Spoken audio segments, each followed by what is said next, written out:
One of the biggest issues in the United Nations during my time was to replace the Millennium Development Goals with the Sustainable Development Goals. The importance of these internationally agreed goals is that this is what, for us at the United Nations, helps us to move countries together to do high impact initiatives. If you remember, in the Millennium Development Goals, for an example, one of the big push was girls' education. And therefore, it was important that people that were in positions like mine at that time make sure that we get that agreement. Or one of the big things was to get a strong focus on fighting HIV and AIDS. And I think during that time, a big fight around those issues was taken up across the board because the United Nations made sure that the countries agreed together. So now, another 15 years of what? What are we going to do in these 15 years? So the biggest challenge for UN Women was to ensure that whatever will be agreed has a strong focus on women, much stronger than what was in the Millennium Development Goals. One of the problems that I've had in my job is the dwindling resources that are directed towards work that supports women's empowerment. There's something that we call the gender funding gap. So that remains a big problem because even when we have big ideas, sometimes you have got to scale down.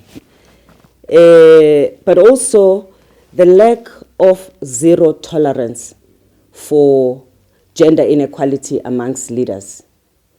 The lack of zero tolerance amongst leaders for violence against women. If in the world today we had a critical mass of leaders who are mostly men, from presidents to leaders in the private sector, to leaders in community, for whom this issue of gender inequality, and especially the issue of violence, was top of their agenda, we would have made big progress. So one of the problems for me is the limited number of leaders that one can work with, who have the real power to make a difference, such that last year I actually convened a meeting of heads of state to have a discussion, because I felt that if I'm continuously talking to ministers about this, ministers themselves are just exhausted. They are trying in many countries. They are underfunded in many countries like ours, so they just don't even have the resources in many countries to do the things that they have to do.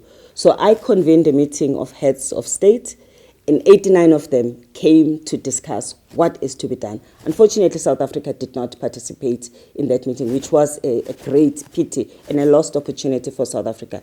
But guess what? On the issues that we discussed with the heads of state on that day, the issue that most of them highlighted as the biggest issue facing the world as far as women is concerned was violence against women, followed by women's economic empowerment and economic participation, followed by the plight of women in areas where there's conflicts and war and the impact of war on women and girls, followed by access to quality education and the retainment of girls in school. In many countries, they drop out because of pregnancy. I think we also have that challenge, early marriage and all of those issues. So part of what I'm trying to do now is also to work with these leaders. So you now yourselves have identified these issues. We need to work together, and you need to support your civil society, because in some countries, the support for civil society is also dwindling. And civil society, the women's organization, are the most reliable partners for bringing about the changes that we want. Well, I agree with everybody that as a country we are at crossroads. That those of us who have had the privilege to be in leadership and know how much it is important that when you have a leadership position, to earn and to sustain the trust that the people have in you. And when people doubt you, it obviously is a crisis. And I think this is what we have now in South Africa. And therefore, I would say I would like to see more women standing up in the space to provide leadership with integrity, leadership that people can trust, leadership that doesn't steal, leadership that respects rights of women, leadership that condemns and acts against rape and rape culture, and leadership that ensures that we actually encourage our children to be the best that they can be, but also to be the example so that they have something to look up to.